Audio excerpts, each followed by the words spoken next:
Started. All right. Hello, once again, everybody. Welcome and thank you so much for joining us for this live Belize Q&A session.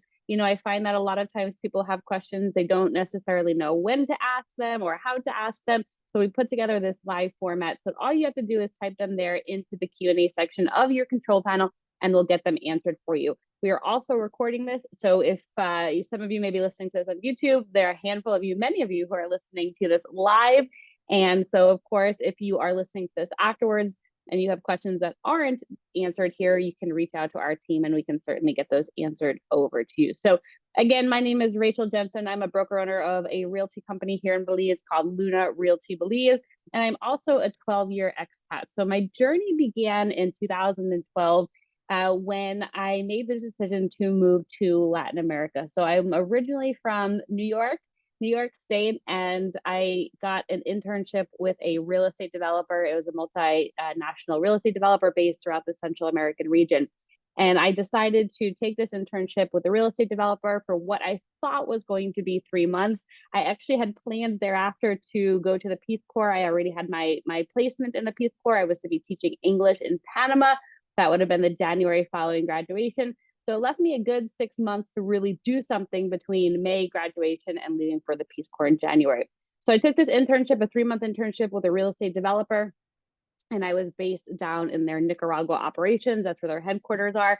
So I made that move down right out of college. I didn't know anyone, but I thought that it was a great opportunity to at least be doing something productive over the summer months.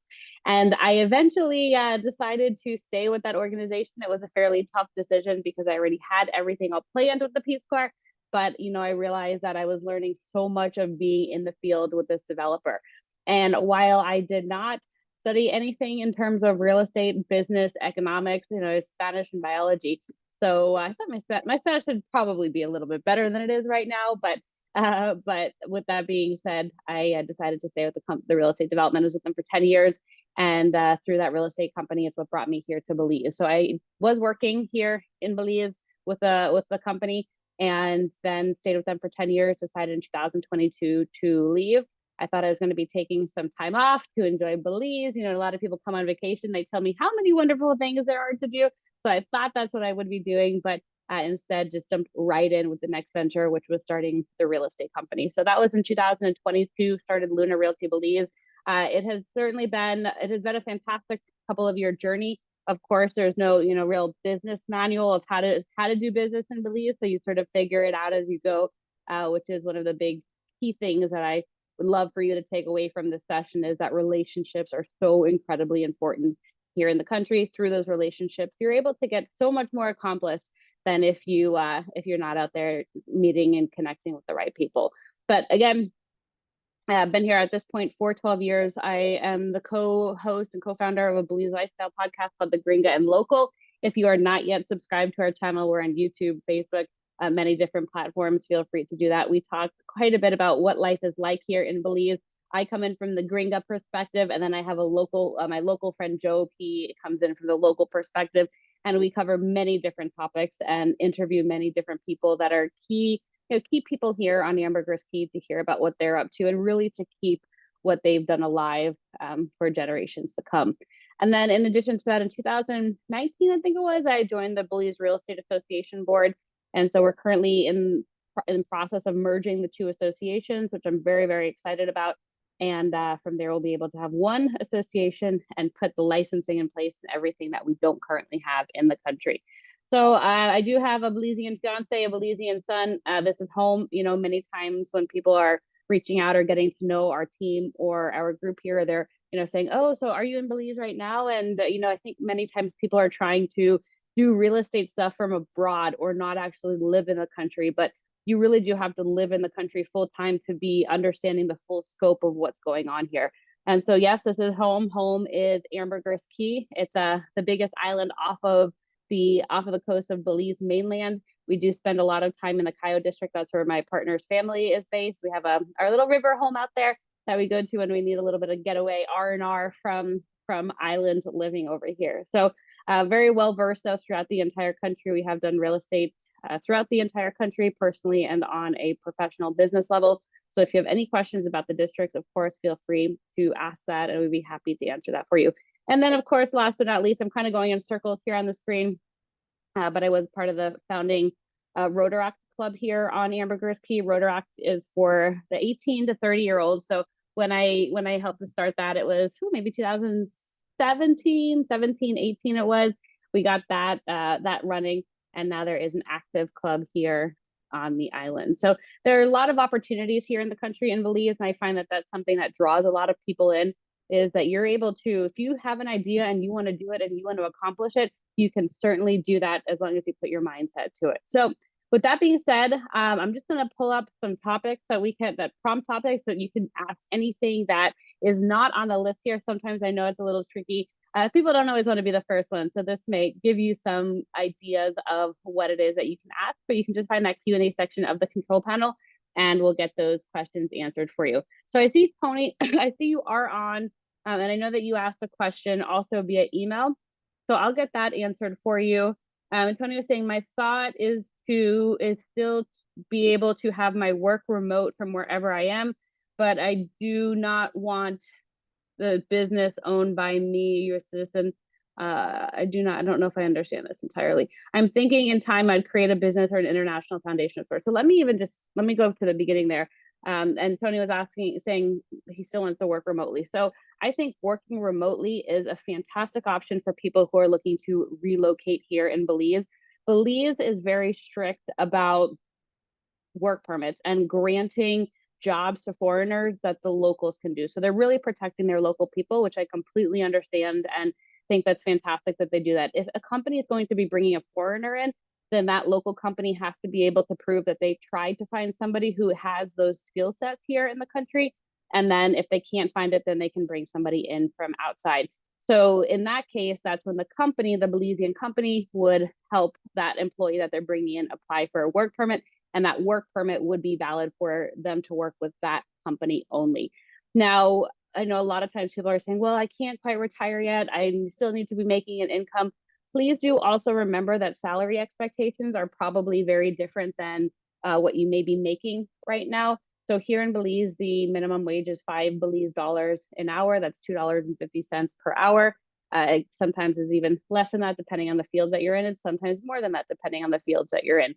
So if you're planning to come down here and take a job, understand what the salary would be and if you can even get that job based on what your skill set is or what the requirements are for that position. I've had people be like, well, I'm a server in the States, or like, I bartend. That's good. That's great. That's a skill that you can use anywhere. However, there are many Belizeans here who have that skill set too, and they will be offered the position before you are. So again, just bear these things in mind. Now, if you want to come down here and open a business, that is, I would say, that's more likely for you to get a work permit from than for you to try to apply for a job from a company that's based here in Belize. So what I mean by that is if you come down here to Belize, you see an opportunity, there's something that you think that you can help contribute to the economy or help contribute to the local location that you're in, then what you can do is you can open a local Belize 250 company. It's a local Belize 250 company. It allows you to do business here in Belize. And then you, being the owner of that Belize 250 company, you can apply for your work permit. So you're able to do that even if you're not a resident here. It's one of the only countries I know where you can get a work permit without actually being a resident. So bear that in mind. If you are really geared to having a job here or you have to actively be working here, then it's always advised to come down here. Well, first is remote. I would highly recommend remote, but if that's not an option, then you can come down here and see what sort of opportunities there are and then come in from that entrepreneurial perspective. Once you get the business set up, then you're able to apply for your work permit.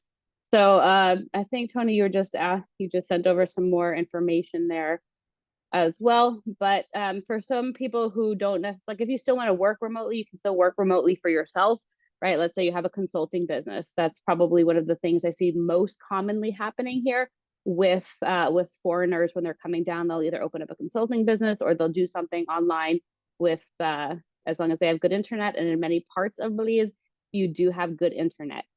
Speaking of internet, I know that Starlink has been a big conversation topic here. I'm not sure if it's been approved yet in Belize. I don't think that information has come out. but it is a topic that has been passed around in discussion. I know Mexico has it. Some people have used Mexican addresses to get Starlink here in Belize, but at this point, it's not something that you can actively open an account in. In a lot of touristy areas, you will find there's fiber optic internet. If there's not fiber optic, then they typically have the microwave signal, which you're still getting fantastic signal on. One of the other questions that I got beforehand was, do real estate agents in Belize act as buyer's agents for properties or other websites, or do agents just handle listings for their agency? Yeah, that's a great question. So if they're a good real estate agent, they should be showing you everything that's on the market, and they can act as your buying agent. I know with everything going on with NAR in the States, where now they've split up the buyer's agent and the seller's agent, they have not done that here. It is still the responsibility of the seller to be paying the commission for both the buyer's agent and the seller's agent. So what that means is there's no disadvantage to you having a buyer's agent. In fact, I would recommend it. I know it can get a little chaotic if you're dealing with each listing agent directly. And hopefully, if you're working with a real estate agent that's experienced or at least has been in this industry for a while, they should have great knowledge of the properties that you're looking at and should be able to get information to you very quickly about the different listings. So that was a good question. And I know someone said to me, oh, do you think they're going to be changing the laws here soon? Well, I can, based on what's going on in the States with NAR, I can tell you in Belize, we don't even have an MLS. We don't have the multiple listing services. We don't have licensing. So it is very unlikely that they're going to be changing that anytime soon to meet up with what NAR is doing. And in addition to that, how a lot of it is seen is that we have the buyer who's going to be paying the closing costs, right? So closing costs for a retitled property is about 8 to 10%, 8% stamp tax, and then an additional about 2% closing fees. So you're looking at about 10% there. So it makes sense that while the buyer has these fees, and the seller is going to be the one that's paying the commissions. So great question. And of course, it's going to be something that we're monitoring. And of course, as part of the board, it is something that we're going to be making sure all of our agents are aware of.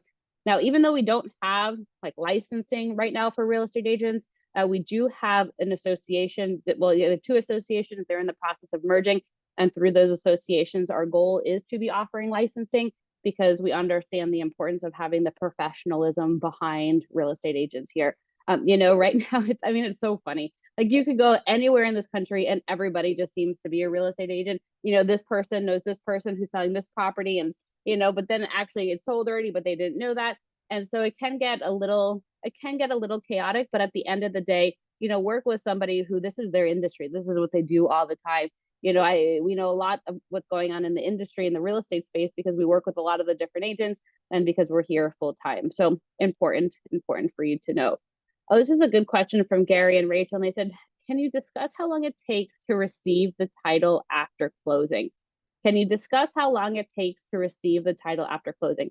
Yes. So there are essentially two close dates in Belize. So when you're closing a property in Belize, the standard process is you have an offer to purchase agreement. The buyer puts 10% deposit, an earnest deposit, into an escrow company while the contingencies are being cleared. The contingencies are cleared, then they move on to the second part of the close. They fill out the paperwork. You do need wet signatures for the paperwork, so they'll be mailing that all around. And then at that point as well, the final money goes into the escrow deposit or into the escrow account, and then there's the closing date. So the first closing date there is when the agreed upon amount is put into escrow and then finally dispersed to the sellers. Now, I'm going to give you a couple examples there. I'm going to go with a cash example first.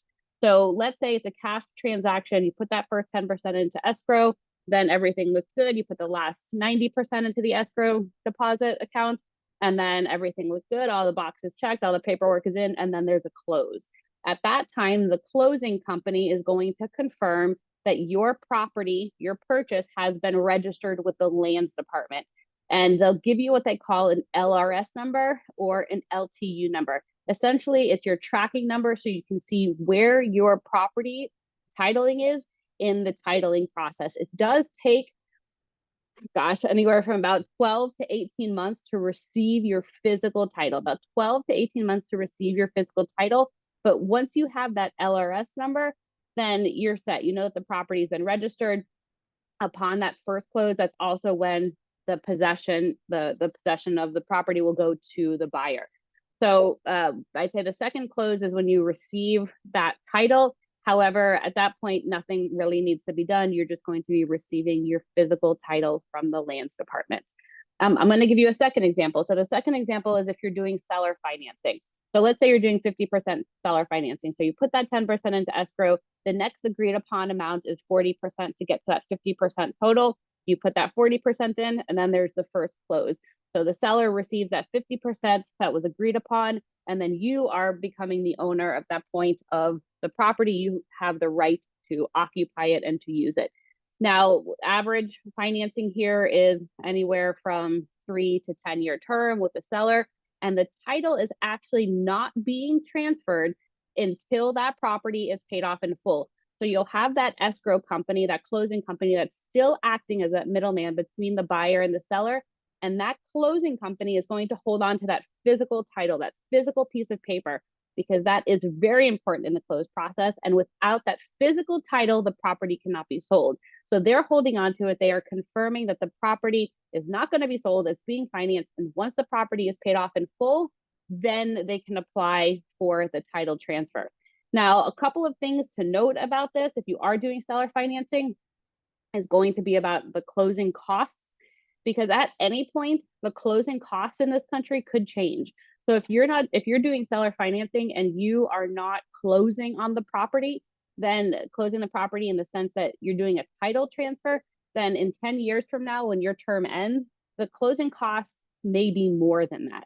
So you just have to factor that in. In addition to that, if you're buying a raw piece of land and you're doing this seller financing and you decide to build a house on top of that, when your term ends and you apply for your title, they're likely going to value your property at more than what you paid for it, because now there's a house on top of the land.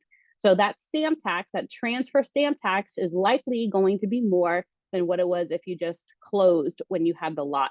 Now, there are ways that you can fight that. I would definitely recommend that you're keeping all the pictures from the listing text or the listing page, so that you have proof of when you purchased it, it was just raw land. This is really, really important. I know a couple of people who have fought this with the lands department because they were doing seller financing. And also in 10 years or however many years, your property is probably going to be valued at a higher price than what you're purchasing at. So they'll be trying to charge you extra for your closing costs. So again, just really important for you to think about. There are ways to fight it. I would recommend that you talk to your closing company or your escrow company when you get to that point, to ensure that they're doing everything to prove that what the value of the property was when you purchased it. But I would say once all of your paperwork is in, it's going to take about 12 to 18 months to receive that physical title. But it's okay, because you get the registration number, the LRS or the LTU. There's an online tracking system as well that you can use. I mean, Belize, so sometimes it works, sometimes it doesn't. Sometimes you click it and you see that this part of the process is taking months, but they maybe just didn't update it. But it is important then for you to just communicate with your escrow and closing company, because they can always do the checking in for you. And that's, I think, one of the biggest values of having a closing company and escrow company, is they're the ones who are checking in on the title for you. So you don't have to be trying to go to the lands department in Belmopan. You don't have to call the lands department. You can just have that company do that for you. This is a great question from Tish, and she's saying, is financing available, or do you have to have cash to buy? And what about pets? So Belize typically is a cash market here. And it has been for years. It's one of the reasons that the market continues to stay really quite stable, because we don't have all that fluctuation in interest, and we don't have so many properties being financed. With that being said, there are seller financing opportunities. So that means the seller is willing to take on the loan or to take on that mortgage. And so what you would do is you'd come to an agreement with the seller, and standard terms, write this down, standard terms here in Belize is 50% down, 3 to 5 year term, 8 to 10% interest. That's standard. It could be more, it could be less. It just depends entirely on the seller. And only about 20 to 25% of the sellers are willing to offer seller financing. So it really is a cash market. Now, with that being said, there's one international bank here on the island, Key International Bank, CAYE, Key International Bank, that will finance properties for you. They're not going to finance raw land, but they can offer construction loans, and they can also offer financing on properties that are finished. So condos, single family homes. You do need to have a bank account with them in order to get the financing, but it is an avenue for people who have, I would say it's like your plan Z though. And I say that only because their interest rates are fairly high. They do require 50% down, 50%. It is a 10-year term, but today at November 12th, 2024, their interest rate is 11%. And then their loan origination fee is a little bit above 2%.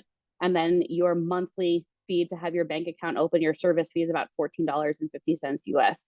So there are additional fees for financing with a bank. If you are able to take advantage of seller financing, that's great. And then you just have to be transparent though with your real estate agent that you're working with if you do need financing, because it doesn't make sense for you to disclose that information at the end just to find out that none of the properties that you really like are offering seller financing. So always good to disclose that information. I know so many times people come to Belize and they're thinking that traditional 10%, 20% down financing over 30 years, and it's just not something that's here. Maybe at some point over time we'll see more international options, but right now, or international financing options, but right now it's just key international bank or seller financing.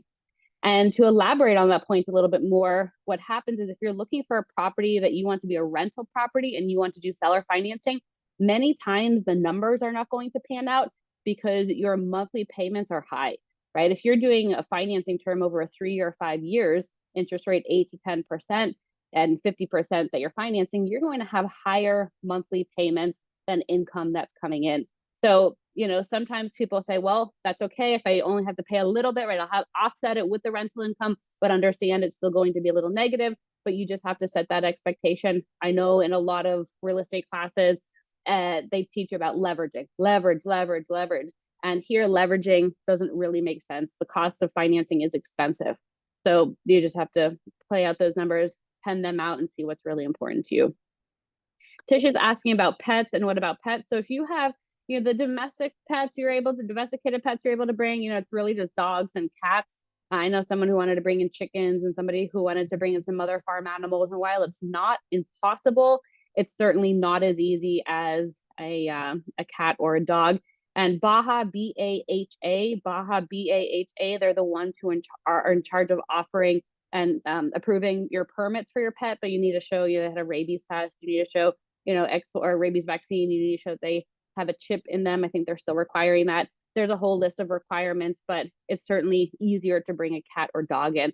I know this is going to sound a little silly, but my partner and I have a couple of acres on the mainland, and we're talking about doing some little rental cabanas and the whole thing. And, I wanted to have some unique features. So I was like, oh, well, what about peacocks? I've seen peacocks at some other parts of here in Belize and some other locations. And we found out that it's very, very difficult to get permits and approvals to bring peacocks in.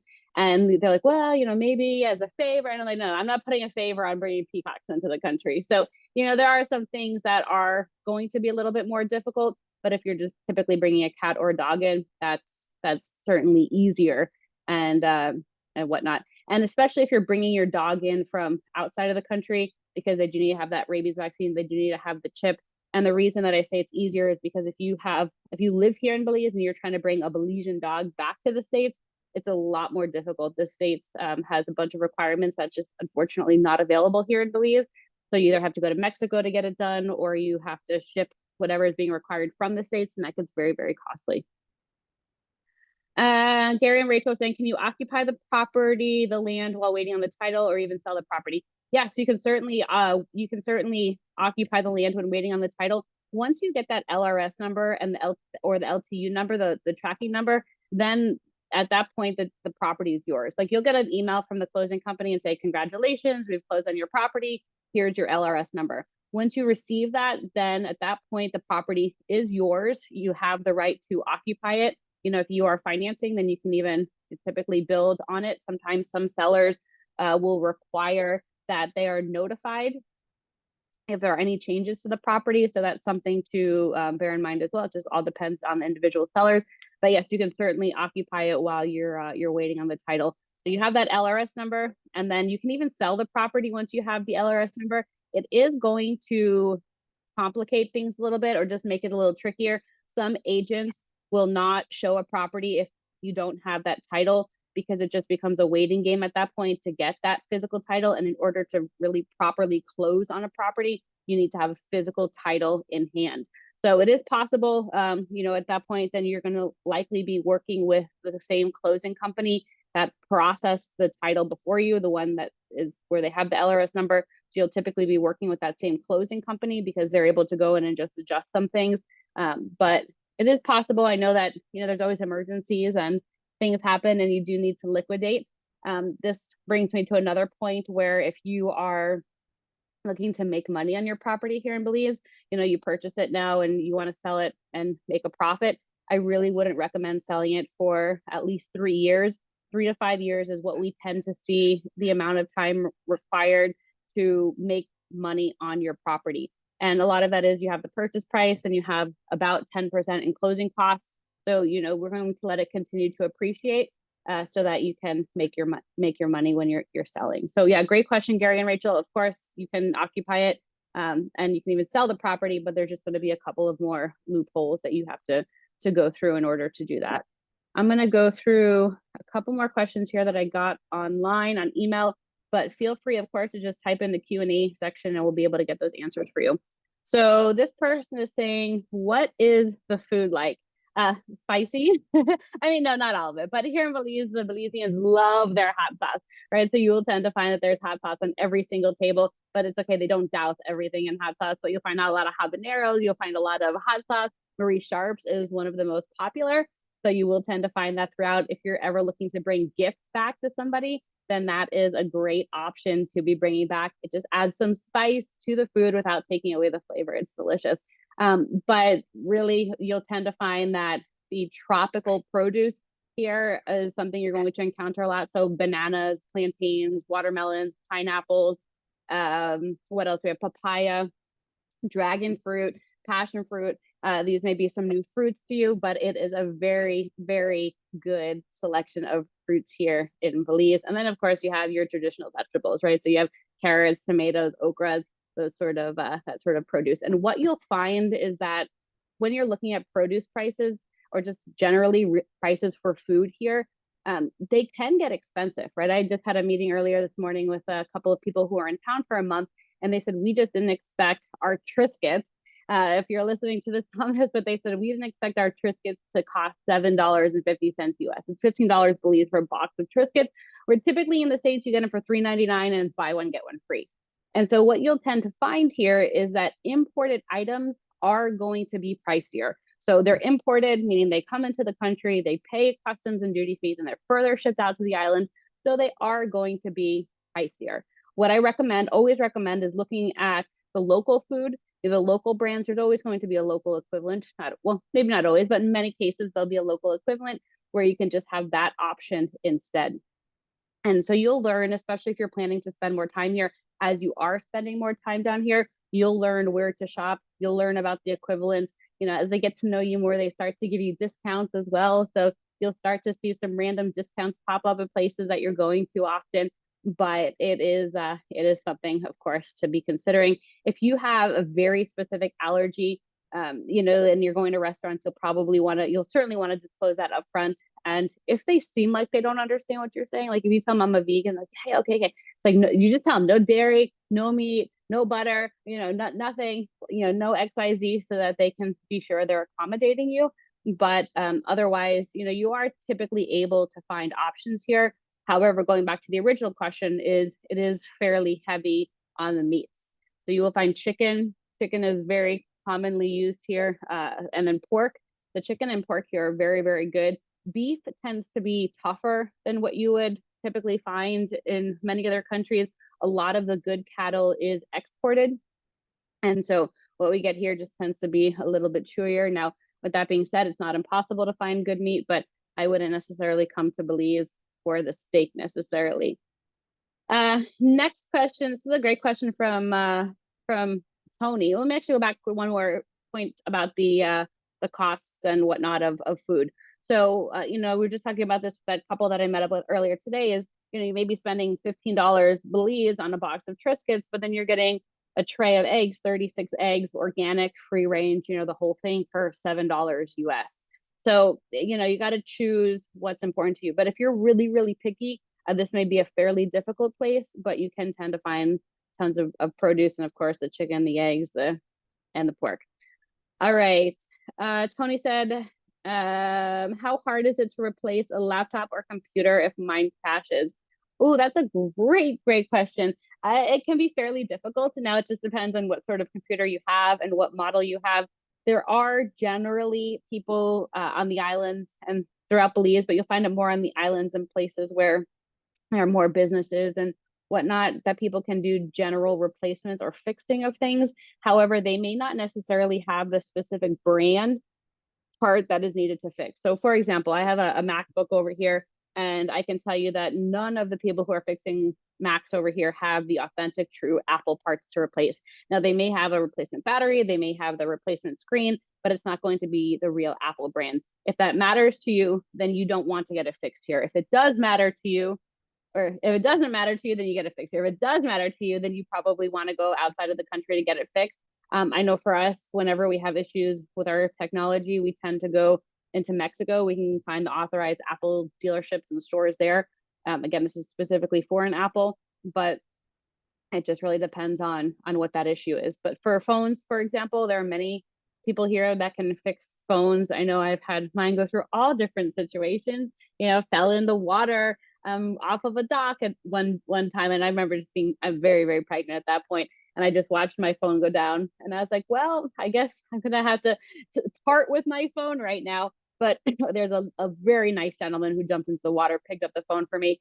I didn't even try to put it in rice. I just took it directly to the guy who fixes phones. He opened it up, let it dry, and then he did fix some parts for me, and it was fantastic. Actually, it worked very well. Worked for a couple more years there after, I guess another year thereafter. So it's possible to get things fixed. It just depends really and truly on what it is that you need fixed.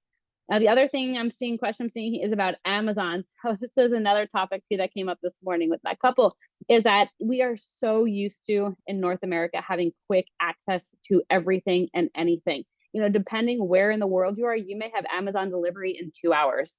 Here in Belize, you can certainly order Amazon, but it's going to take more than 2 days or 2 hours. In fact, it's probably going to take about 3 to 4 weeks. So how that process works is you send it to a freight forwarding company, and there are multiple companies throughout the United States, in Houston, in Los Angeles, and Miami, and then you'll send it to their freight forwarding company. You will likely already have chatted with them already. You'll have an account set up with them. Once that box comes, then they'll further forward it to Belize. And once it's in Belize, they'll ask you where you want it to go. You'll have to pay for the customs and duty at that point, and then they'll forward it out for you. So we just did this with Amazon about first week in October. I think it was Amazon Prime Days. I think it's like the 6th or the 8th or something along those lines. We ordered a bunch of stuff on Amazon. And we have our son's birthday coming up on the 15th, November 15th. So I said, if we want to get everything here by November 15th, we have to make sure we're ordering by Amazon Prime Day. And I'll tell you, we still don't have everything. We're supposed to get one more box tomorrow, which is the 13th, 2 days before the party, but we're supposed to get it. Will we? I don't know. Right. And so if you really need something here by a certain date, you want to order it as far in advance as possible to ensure that it's actually going to be here on time. Typically, it only takes about 2 to 3 weeks, maybe 4 weeks for things to get here, for them to get here to San Pedro and in my hands. But it can be more than that, especially now as the holiday season is coming upon us. I'd say you probably are going to be estimating about 6 weeks. And I often get the question about duties and customs and costs to import things. Some items are actually cheaper to purchase from Amazon or from the internet, send it here to Belize through freight forwarding, and then pay the customs and duties on it than it would be from buying it here in Belize. What you tend to find here in Belize is that things, not great quality tends to be pretty expensive. So if you want something that's going to be better quality, last longer, then you may be spending a little bit more to get it to Belize, but it's not impossible. It's certainly not impossible. It's in fact very, very doable to be shipping items in. And then just so for reference, we had what they'll do at the freight forwarding companies is they'll gather all your packages and then they'll consolidate them into boxes. And then from there, they'll send the box to Belize, Sometimes they open the boxes at customs, sometimes they don't. If they don't, then the freight forwarding company will charge you a transportation fee and then just minimal amount that they might have had to pay to customs. So we got that big, it was a very big Amazon box, had probably about $1,500 US worth of stuff in it. And we paid 150 Belize dollars. So 75 US for them to transport it here and then further bring it to the island of Ambergris Caye, where we picked it up from the water taxi. So, it just takes a lot more preparation. I think it's also helped to get a lot of people out of that consumerist mindset, where, sometimes we're just so ingrained in it in the United States or wherever that we just don't even realize we have it. You come down here, you really see what you need and what you don't need. And when you learn that you don't need it, you just learn to live without it. And then things tend to just seem really excessive or in excess. And here in a lot of the homes in Belize tend to be smaller square footage, because we tend to live outside, right? It's a tropical climate. We tend to live outside. We live on the verandas, the screened-in porches, the chairs under the homes, the hammocks. So we don't need a lot of interior space. And so what you'll find if you're looking at real estate here is there's not tons of storage for your stuff, right? Because we don't tend to have a lot of stuff here. Now, if you are bringing a lot of items with you, or you think that that's important to you to have storage, if you're buying a home, of course, you can integrate storage into it. Otherwise, there are a couple of places that have storage units here on the island. So yeah, these are some really good questions. And of course, when you're going through the logistics and relocating or planning to spend time here, it is important. And we just had a question about a lady who was coming down with her and her daughter and her 5-month-old granddaughter. And they were asking, well, what can we get in Belize and what can't we get in Belize? As a 5-month-old, you have a pretty regimented schedule of feedings and products and things that in the States where you might be able to get it the next day on Amazon. Here, we just don't have that access. So if you're unsure and spend time here in the country, or one of my big suggestions for people who are asking about medical was, get in contact with a pharmacy here, see if they have the prescriptions that you need. If not, you can always do the freight forwarding and forward it down, but you can't be doing that. If you have 2 or 3 days left of prescription, you need to be doing it further out. So these sort of things, of course, will impact your lifestyle, but are important if you are planning to spend more time here. And I will tell you, life generally in this country is a lot more laid back. It's a quieter, more relaxed pace. Belize time is a real thing here. You'll tell somebody that you're going to meet up with them at noon and they'll show up at 12:30, and it's not for lack of respect of your time. It's just simply maybe because they got caught up in doing something else, or they started getting ready at the time that you were supposed to be meeting. And I find if you come into this country with that expectation, maybe bring a book, bring things to do as you're waiting for the person, then you'll be able to live a much calmer life. And, I started to allude to this before, but just getting to know people is probably one of the top things you can do when you get here. Also in Belize, it's a very small country, about a population of 400,000, and you don't know who's related to who, who's married to who. If you just got into a big argument with the traffic officer because they said something and you didn't agree with it, well, they may be married to the person who's going to be approving your golf cart permit when you want to get the golf cart permitted. So it just really makes sense to be kind to everyone. You do tend to see that practice here a lot, quite a bit, as people are just really very generally, very genuinely nice here.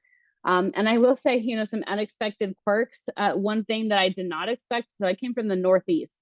So we have the 4 seasons. Maybe over the summer months, we tend to have, higher humidity, but it's not all year round.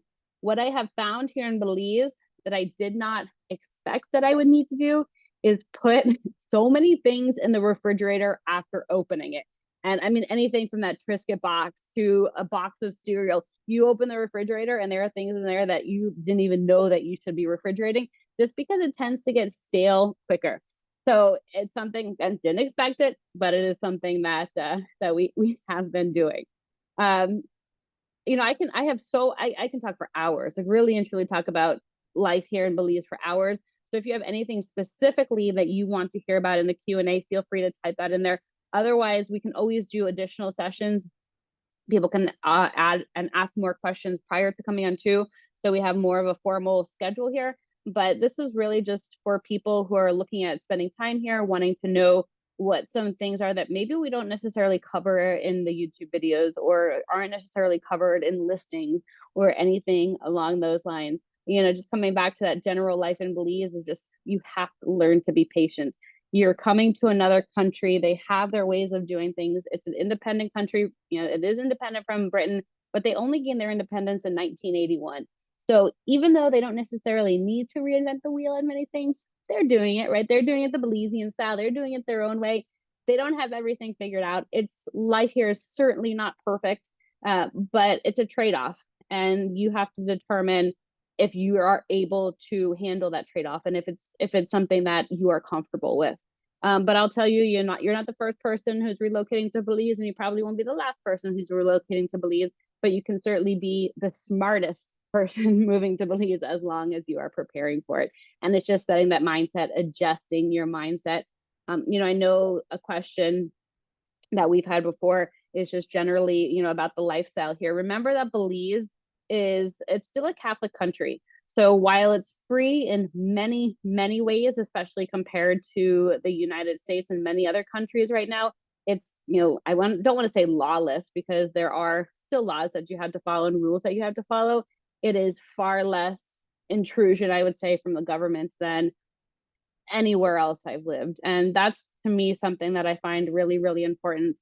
I like to be able to just, like they say, live and let live. And that's something that I find would be very difficult to do in a country like the States, where everything has just gotten a little bit more complicated. That's just me personally. That's just my opinion there. I know there are many people who still love the country that they live in, and that's awesome. And you really should love where you live.